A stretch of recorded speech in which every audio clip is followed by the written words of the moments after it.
तो आज का अपना टॉपिक है गुणनखंड। क्या टॉपिक है? गुणनखंड।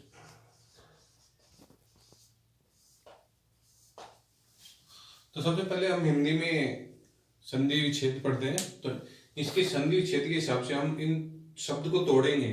तो इसके तोड़ने पे इसके दो टुकड़े होते हैं, एक तो हो गया गुणन और दूसरा हो गया खंड। गुणन, गुणन का मतलब क्या होता है? गुणा। गुणन का हम सब जानते हैं, गुणन का मतलब क्या होता है? गुणा। तो क्या हुआ इसका मतलब? गुणा। और खंड का मतलब होता है टुकड़ा या टुकड़े। ठीक है, तो इसका मतलब गुणनखंड का मतलब क्या है? हमें गुणा के रूप में टुकड़े करने हैं। मतलब हमें किसी भी संख्या का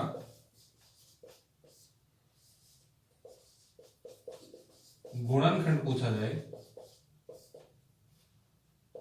किसी भी संख्या का गुणनखंड पूछा जाए तो हमें क्या करना होता है? उसमें गुणा के रूप में टुकड़े करने होते हैं। क्या करना होता है? गुणा के रूप में टुकड़े करने होते हैं।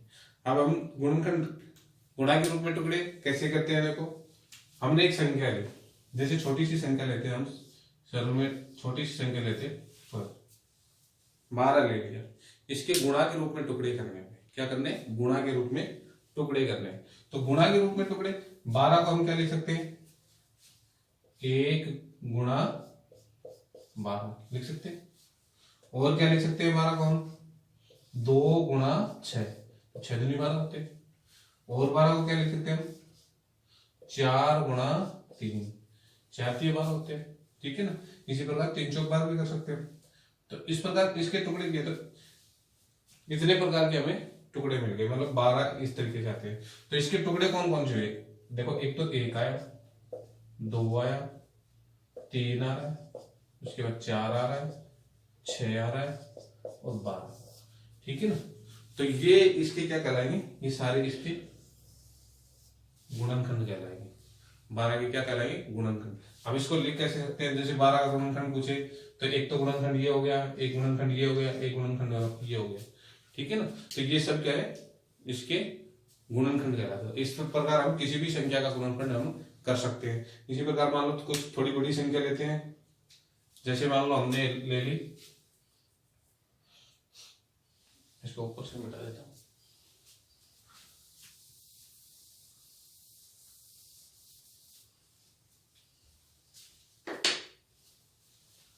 हमने संख्या ले ली 1000 ले ली। ठीक है, और इसका हमें क्या करना है? गुणनखंड करना है। क्या करना है? गुणनखंड, गुणा के रूप में टुकड़े करने हैं। ठीक है, अब हमें पता है 1000 है, थोड़ा मोटा लिखता हूं, दिखाई नहीं दे।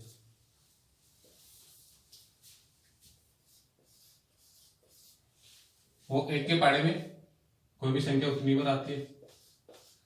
तो एक तो सबसे फिक्स हो गया कि एक तो सभी में होगा और वो संख्या को सभी में होगी। ठीक है, तो इनको गुणनखंड में शामिल ना भी करें तो भी हमें पता रहता है कि ये इसके गुणनखंड है। ठीक है, उसके बाद 2 का भाग जाता है, तो 2 गुणा 2 को कितने से गुणा करें? 500 से। या भाग दे के देख लो ऐसे, जैसे हमें 2 से डिवाइड करना है, 2 पंजो 10। ठीक है, ये 0 है, ये 0 घटाने पे ये स्थानीय मान पूरा करेंगे तो दाई वाला और सैकड़े वाला ऊपर चला जाता है। तो ये कितने हो गए? इस तरीके से नीचे उतार के भी कर सकते हो, कोई दिक्कत नहीं भाग में। ठीक है, तो ये कितना हो गया? 500 भाग देने पे, तो 2 गुणा 500। इसी प्रकार और करेंगे आगे। 3 के बारे में बताते नहीं है, 3 के टेबल का नियम हमने पढ़ रहा था 6वीं क्लास में कि किसी संख्या में 3 का भाग उसी संख्या में जाता है जिसके अंकों के योग में 3 का भाग चला जाता है। ठीक है, तो 3 के में आता नहीं है, 4 के में लास्ट के 2 डिजिट में अगर 4 का भाग चला जाता है तो उस संख्या में भी 4 का भाग चला जाता है। तो 0 में 4 का भाग चला जाता है, तो इसमें इसका मतलब इसमें भी 4 का भाग चला जाएगा। तो 4 गुणा 4 का भाग देंगे तो कितना आएगा? अगर हम 1000 में 4 का भाग देते हैं तो कितना आएगा? देखिए, देखो सभी, तो हम क्या करते हैं? 4 दूनी 8 घटाया, यहाँ कितने बच गए? 2, ये 0। फिर ये उतार लिया 0, 4 पंजे 20, यहाँ घटाए तो ये भी 0, ये भी 0, ये बच गई है स्थानीय मान या प्लेस वैल्यू पूरी करने के लिए वहां चला जाएगा भागफल में। इसी प्रकार आगे निकालेंगे इसके।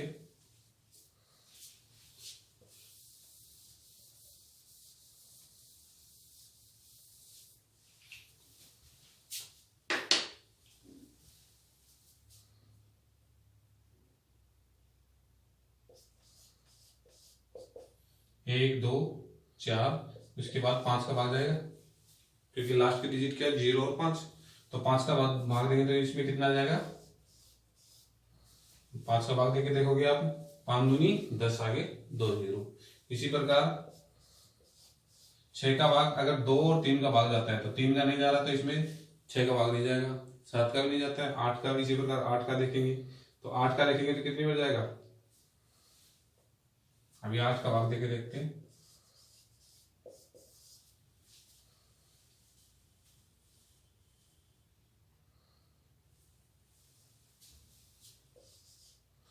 आठ एकम 8, बच गए 2, ये उतार ले 0, 8 दूनी 16, ये बच गया 4, ये 0, ये उतार ले 0, 8 पंजो 40।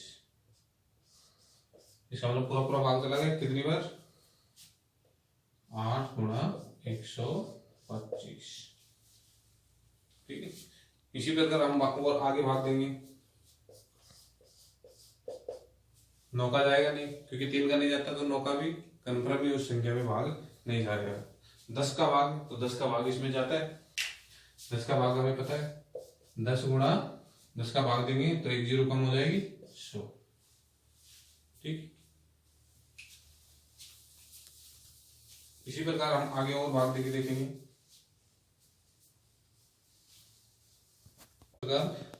फिर जाएगा 20, तो 20 गुणा 20 में कितना जाएगा, 20 इसमें आ जाएगा 50। ठीक है, फिर 1000 के और करेंगे तो हमें 20 के बाद 25 का जाएगा, 25 गुणा 40, फिर 25 के बाद में अपना जाएगा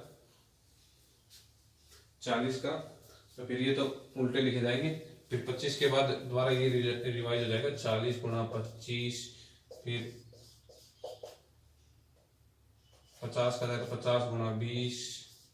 ठीक है ना, तो ये मतलब एक बार इधर से चलेगा 25 तक, फिर इधर से चलेगा।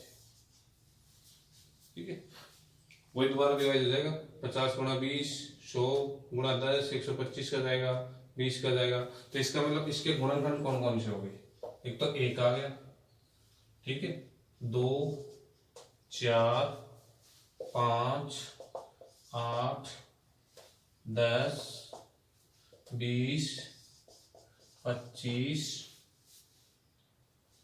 40, 50, 50 के बाद यहां से वापस 100, 125, 200, 250, 500, ये सब क्या कहलाएंगे, इसके गुणनखंड कहलाएंगे। और गुणनखंड के रूप में लिखना हो 1000 को गुणनखंड के रूप में, तो पहला गुणनखंड, दूसरा, तीसरा, चौथा, 5वां, 6वां, 7वां, 8वां, 9वां, 10वां, इसी प्रकार वो वापस रिवाइज होंगे इसके बाद इधर वाले। ठीक है, तो ये क्या कहलाएंगे, इसके गुणनखंड कहलाएंगे। ठीक, अब हमारे ये गुणनखंड तो बहुत कम पूछते हैं, हमें आने चाहिए अभाज्य गुणनखंड। इनका ज्ञान जरूर होना चाहिए कि कोई भी संख्या का गुणनखंड हो क्या, ऐसे पूछा जा सकता है 1000 का क्या 125 गुणनखंड है, तो अगर हमें पता होगा तो हम निकाल सकते हैं कि 125 इसका गुणनखंड। गुणनखंड का मतलब उसके गुणा के रूप में उसका टुकड़ा होना चाहिए, मतलब उस संख्या का पूरा पूरा भाग जाना चाहिए। ठीक है, अब हम पढ़ते हैं अभाज्य गुणनखंड, जो हमारे लिए मोस्ट है, बहुत ज्यादा काम आता है।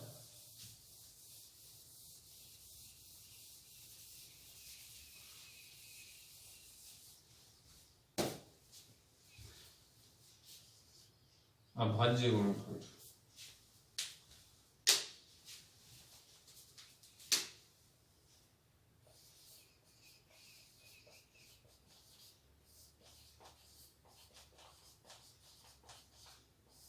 अभाज्य का मतलब हमें कौन सी संख्या लेनी, अभाज्य संख्या।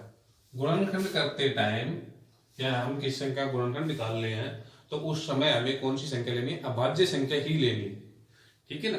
तो उसको क्या कहेंगे हम, अभाज्य गुणनखंड कहेंगे। क्या कहेंगे, अभाज्य गुणनखंड कहेंगे।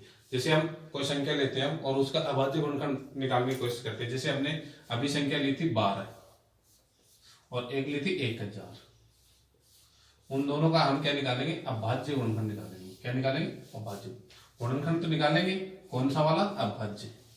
मतलब हमें गुणनखंड करते समय केवल अभाज्य संख्या ही लेनी है, छोटे से लेके चलेंगे। तो पहले 12 का निकाल रहा हूं मैं, 12 का अभाज्य गुणनखंड निकाल रहा हूं।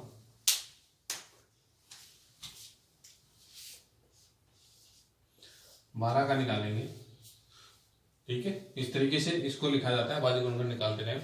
और हम जब तक भाग देते रहेंगे अभाज्य संख्याओं का, जब तक नीचे हमें एक न मिल जाए, मतलब पूरा पूरा भाग जाके एक बचना चाहिए नीचे, ठीक है। तो सबसे पहले अभाज्य संख्या कौन सी होती है, जैसे 2, 3, फिर उसके बाद आती है 5, 7, 11, मतलब इन संख्याओं का भाग देना। तो सबसे पहले 2 का भाग जा रहा है तो 2 का भाग देंगे। अगर 12 में 2 का भाग दिया तो कितने में जाता है, 6 बार, ठीक है। भाग देने वाले वही भाग वाला है, ऐसे 2 6 12। तो ये भागफल यहाँ लिख देते, ठीक है। और जिस संख्या भाग दिया वही भाग। अब 6 में दोबारा 2 का भाग जा रहा है, अभाज्य संख्या है, कितनी बार गया, 2 3 6, 3 बार चला। अब 2 3 में 2 का भाग तो जाता नहीं है, तो हम अगली संख्या लेंगे कौन सी, 3। तो 3 का भाग दिया एक बार, और यहाँ एक आते ही हमें रुक जाता है। तो इसका मतलब 12 का अभाज्य गुणनखंड क्या हुआ, इनको सीरियल से क्रम गुणा के रूप में 2 गुणा 2 गुणा 3, ठीक है ना। ये क्या हो गया, और गुणा में एक भी लिख सकते हो। तो ये एक दर्शाते नहीं है क्योंकि एक न भाज्य में आती है न ही अभाज्य में आती है। तो 12 का अभाज्य गुणनखंड क्या हो गया, 2 गुणा 2 गुणा 3। चाहे गुणा करने पे अगर हमारा चेक करना है कि हमारा अभाज्य गुणनखंड सही है या नहीं है, तो उसको गुणा करेंगे 3 दूनी 6, 6 दूनी 12, वो कब हुआ है, ठीक है ना। तो ये 12 का अभाज्य गुणनखंड हो गया। इसी प्रकार हम 1000 का निकालेंगे अभाज्य गुणनखंड। तो सबसे पहले लास्ट का डिजिट क्या है, 0 है, तो 2 से डिवाइड हो जाएगी अभाज्य संख्या से। 2 का भाग दिया 1000 में तो कितना आ जाएगा, 500। फिर 2 का भाग देंगे तो 250, 500 का आधा कितना होता है, 250, ठीक है। फिर 2 का भाग देंगे, कितना जाएगा, 125। अब 2 का भाग नहीं जाएगा इसमें। आप देखो 3 का चेक करेंगे, क्योंकि अभाज्य संख्या उससे बड़ी कौन सी है, 2 के बाद 3 आती है।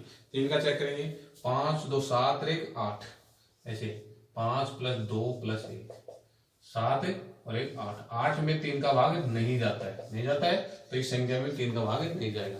तो अब हम अगले देखेंगे 5। तो 5 में देखो, 5 में अगर यहाँ 0 इकाई का 0 और 5 होता है तो उसमें 5 का भाग चला जाता है। इसका मतलब इसमें 5 का भाग चला जाएगा। 5 का भाग दिया तो 5 दूनी 10, 5 पंजो 25, 25 हो गया। दोबारा 5 का भाग चला जाएगा, 5 पंजो 25, दोबारा 5 का भाग चला जाएगा, 5 एकम 5। इसका मतलब 1000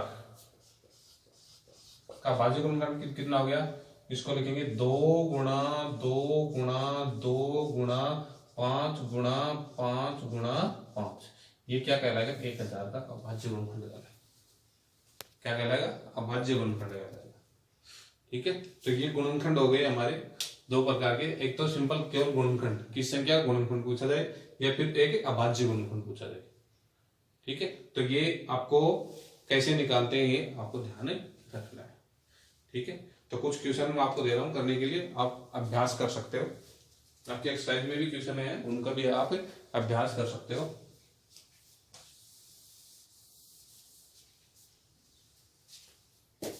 अपनी तरफ से निकाल के देखो।